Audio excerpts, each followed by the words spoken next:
Savannah Airport is actually so cute. And there's someone playing piano over there. This is so cute.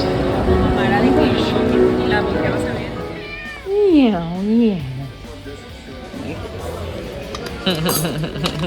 We found floating noodle. That's so cool.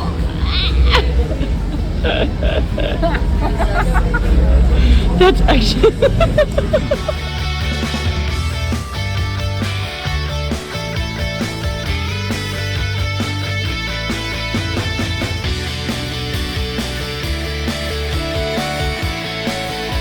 Morning from Savannah. We are off to Epic Cons today. My friend Taylor and I are going, so follow along.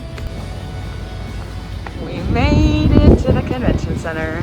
And hello to the other side of downtown Savannah. We're ready to take on the day.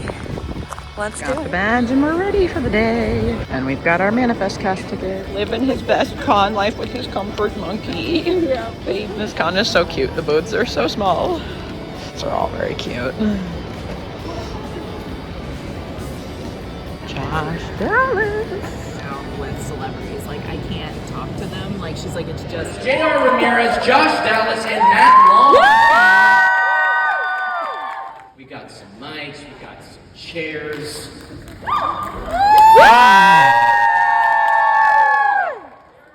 Hey, what's up? Welcome, guys.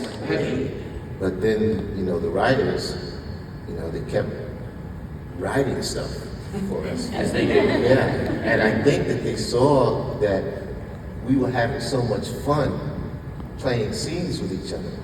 There's this one scene where, I'm so glad you weren't Captain Frank. There's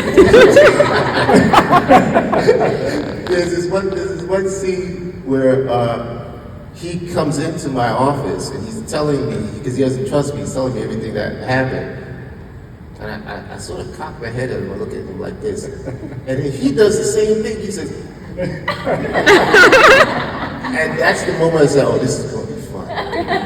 This is going to be fun playing with these guys. It's like a real moment, yeah. But I think that happens with all of us. You know, if you're lucky enough to be on a show and it keeps going and keeps running, you know, you as an actor are going to bring very certain individual qualities that the writers are going to look at and start, hopefully, if they're paying attention, start putting into your character so it's more organic and it sort of helps that character grow in a different way that they probably didn't expect, which is always, I think, always a good things that I love to film. But I go back to the pilot episode and I remember reading that for the first time and getting to, I think it was page 5, and it's literally Daryl's character saying, "You've been gone for 5.5 years," and that, you know, that's the whole hook of the show. And immediately I was like, I don't know what this is, but I know I want to be a part of it if I can, because it was just such a great hook and a great mystery, and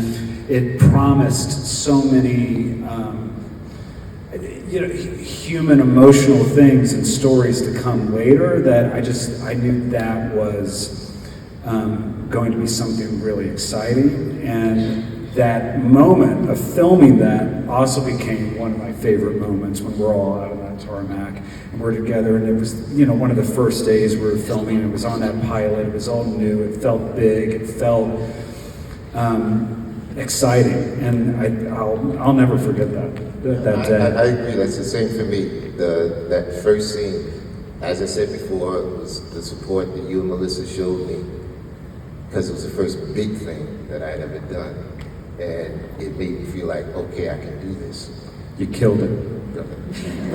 But also, it's like when you're a kid, you go into the movies, you're thinking about, you know, what they call genre, but it's just another way of telling stories. It is big. There are helicopters, and there are sirens, you know, and there's this thing that they're trying to figure out. And to realize that you're in the middle of the kind of storytelling that you love, that's just icing on the cake. Yeah, for me, real quick, Jeff came to me, our boss came to me, I believe it was season 4, so long ago. It could have been at the end of season 3, and he said, we want to bring Jared's family to the forefront. So how do we how do we bring an authentic version of, you know, your Hispanic heritage to the forefront? And it was the coolest moment, because I hadn't had a boss tell me that before. And I was like, well, we're very loud, so we've got a big family, a lot of loud people just, you know, around the kitchen, and like, it was just really magical to be able to have an experience to bring, you know, our culture to the forefront like that. So that was a really cool moment. The scenes that moved, that I was most excited to read, probably, well, at the beginning it was the outdoor scenes and the scenes that like involved his sister and his family. Those really moved me a lot.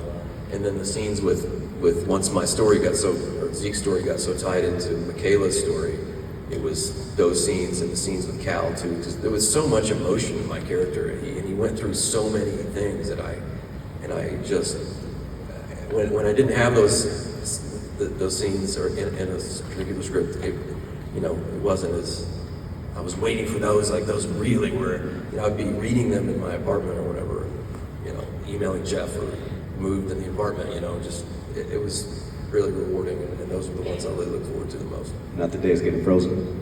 Well, I love that. Yeah, no, I love that too. I loved it too. That didn't take much being in New York. Like being totally frozen. But I love that makeup stuff too. Doing all that was great. I mean, he just really went to the ringer. Eureka. And so did he. But he did it much smarter than me. He would like hide it in places on the set and come back and get it later. I would write him during scenes. I would write him little love notes. So he would open the door. And he hide it around the set. It would just be like, "You're so handsome. I Serious love monologue you." about something, and I get a love letter from him and say, "So, we need to find a piece of Noah's Ark."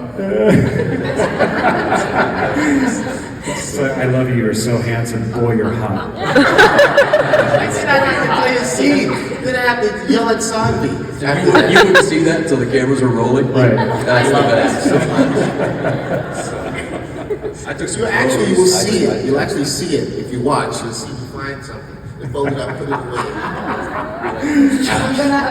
Gotta have some kind of fun, right? I had a moment where I got home towards the end of last season, and I went to grab some socks. I looked in my sock drawer, and I had so many, because we were shooting so much in the winter in New York. It was freezing.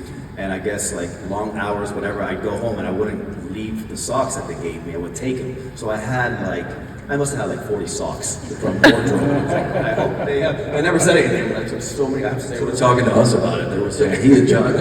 Dude, I haven't bought socks in 10 years.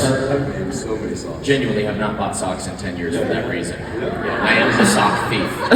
Matt, what did you take? What did you take? I took like a Wilson jacket, some shirts. Entire wardrobe. Jared, he just step up the game. I took some jackets. But I had to fight for some jackets. There was like 2 jackets that I really liked. They were like obviously, pretty pricey. And I was just like, come on. I should have done that. Please. Glasses. You don't wear sweater vests so much in Not real so life. much. That's what it is. Not so much. My thing is also, it's going to go into storage. It's going into a building to never be used again. I got permission to do it. I didn't just walk out with it. That's a lie. You took it. I saw it.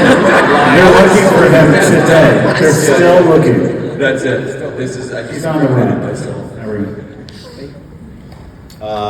I hated it. No. They made my character work and work and work for Michaela, and then there's now looking back after all this time, like I understand the beauty of how they put it together and how they ended it. And I think it was a really hard show to tie up.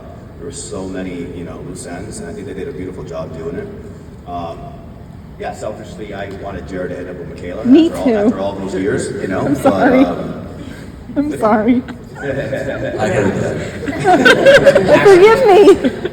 Well, that's a good thing, though. I think that it's very mixed. Like there were tons of people that wanted Jared to be with her, or her to be with Jared, and there were tons of people that wanted her to be with Zeke. Yeah, and so like that's a testament to the story. They did such a beautiful job because it was really split between this triangle that they created. So 100%. But that was really cool when she got into your cab and you didn't know her. Yeah. But there was chemistry there. That was cool. I really like that. And I really love the moment that I say some of the same lines that I say in the pilot episode. Yeah.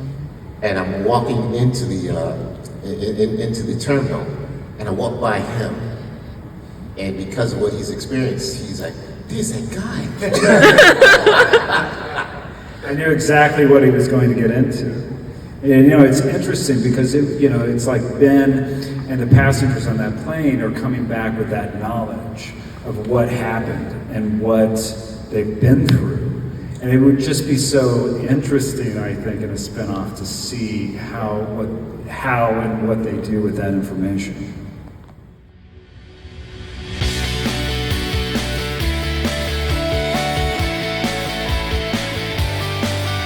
That ends our day. Did you have fun?